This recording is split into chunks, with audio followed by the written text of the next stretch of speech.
But since September. Yes. I met you in September. Mr. Winner. Yeah. Yes. Yes. It's okay. I look forward to seeing him again. I will just come near you. Okay.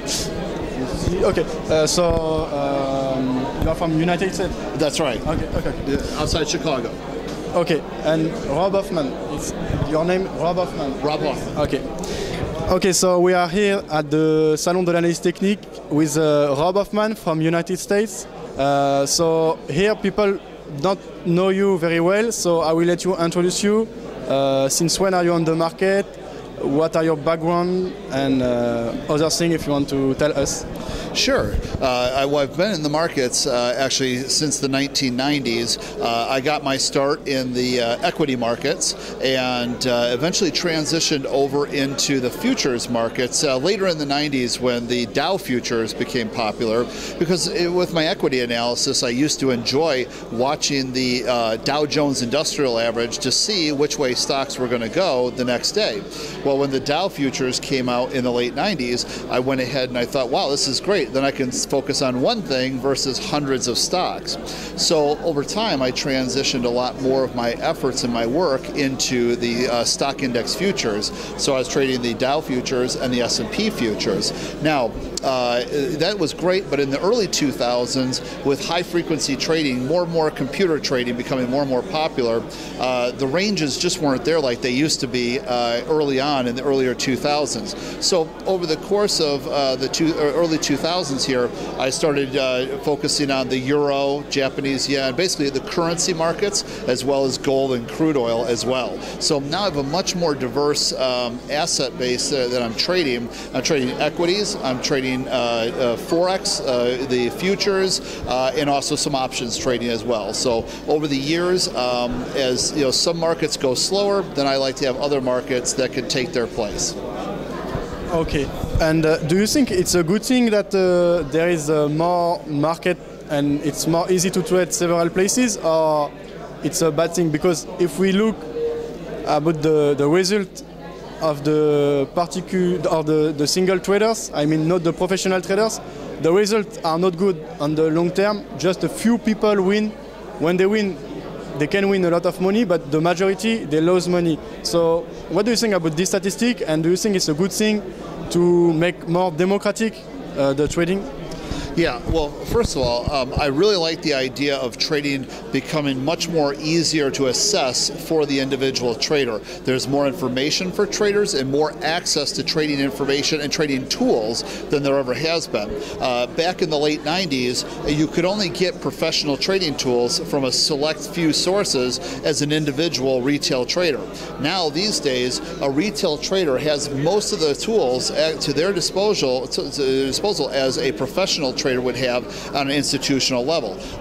You know, the difference between some of the different news feeds out there that cost $1,500, $2,000 US dollars, 1,500 euros versus a domestic lower feed for a retail trader, which might cost 20 or 30 euros per month. But the differences are so small that usually those won't affect a retail trader.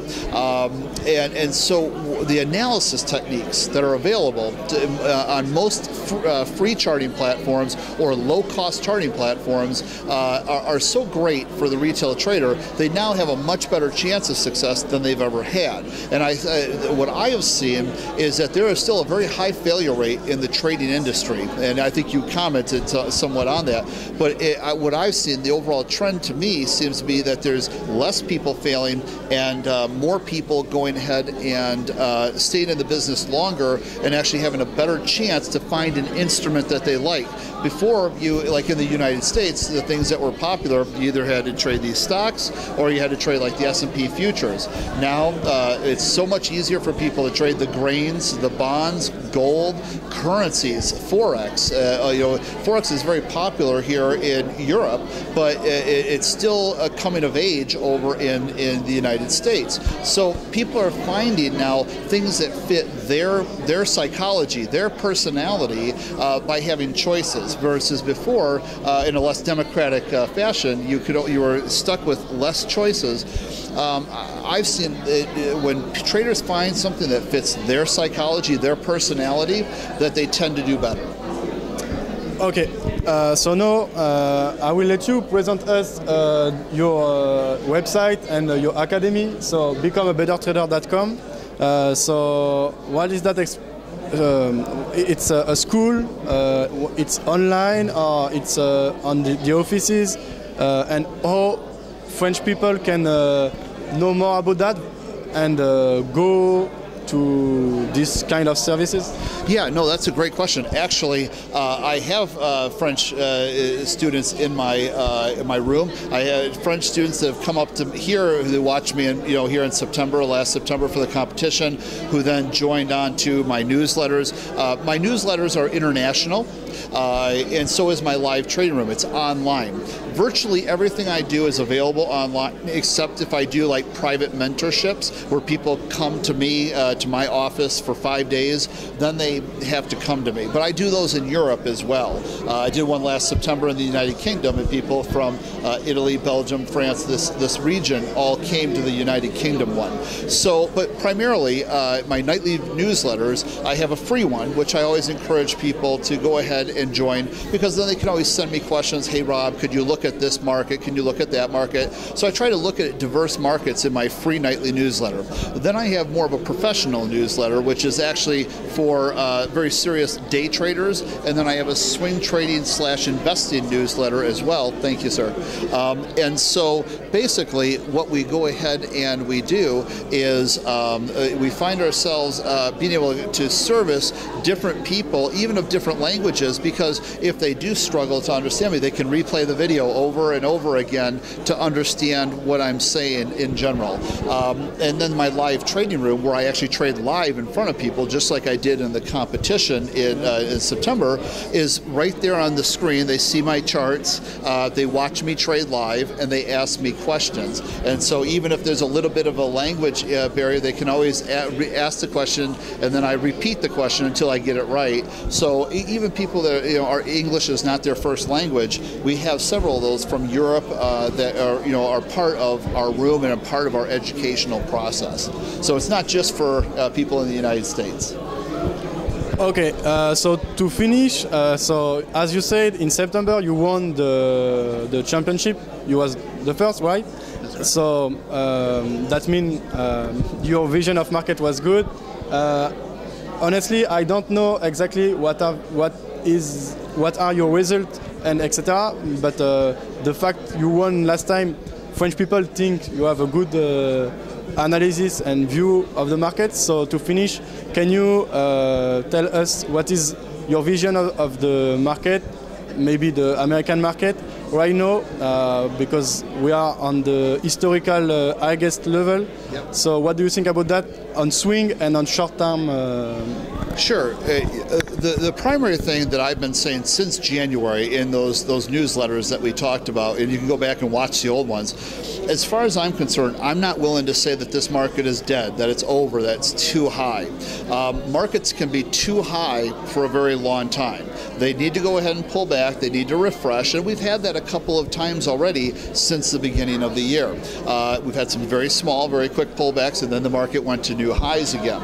So right now, the trend, the pattern, the path of least resistance continues to be to the upside at this time. So what I'm doing is I'm focusing primarily on long side trading. I think right now, until we can get these, let's use the U.S. markets for a minute. We have the 20 period moving averages, the 20-day exponential moving averages on the Dow Jones Industrial Average and the S&P. Until such time as we can get below those, I'm really not interested in looking for any sort of short side trading. I would prefer that we hold above the 20-day moving averages on the Dow and the S&P, and then we resume and break above the current highs. So a couple of levels that I have written down for you, for instance, here on the S&P futures, we're looking at like the 1560 level. I'd like to have us break above the 1560 level on the S&P futures. On the Dow futures, I'd like to go ahead and break above the 14,500 level. On the actual underlying instrument, the Dow Jones Industrial Average Index, that's 14,550. So 14,550. I'd like to get above that for new long opportunities. Okay, and then for the S&P index, I'd like to get about 1565. So in other words, what I'm really focusing on is looking for new entry opportunities. The last several days we've been kind of consolidating here. Now that we've hit these new highs, the market's absorbing those gains. So what I want to see is us either absorb those gains, stay right where we're at, and now break those levels that I just gave you, or have a small pullback to around the 20-day moving average, and then bounce off of that, and then retest those highs. That would be the favored trades for now. I won't look for short side trades until we can go ahead and break down below those areas. I'd be happy to go ahead and give you my email address and send you some charts of what I would look like, what I'd like to see graphically, or I could do a video for your site to show what I'd like to see to take short side trades, because that'll be more complicated, because we'll have to come down. What we'll have to do is we'll have to come down, hit that rising support, bounce off of it, and then roll over again through it to the downside, showing that it's no longer support. So it's a little bit more complicated. I'd be happy to make a video for you that you can put on your site. Okay, pretty good. Okay. I think it's a good idea. So, okay, thank you for all the answer, Sure. and so see you soon. You will make another conference here? Yes, this afternoon I'm speaking at 6:30 tonight, which I'll be talking about one of the techniques that I used to win the Paris trading competition last September, and then tomorrow, Saturday, I'll be going ahead and talking about a technique that I used to win the New York Traders competition back here last month in February. Okay, all right. Okay. Thank you, Rob Hoffman. Thank you.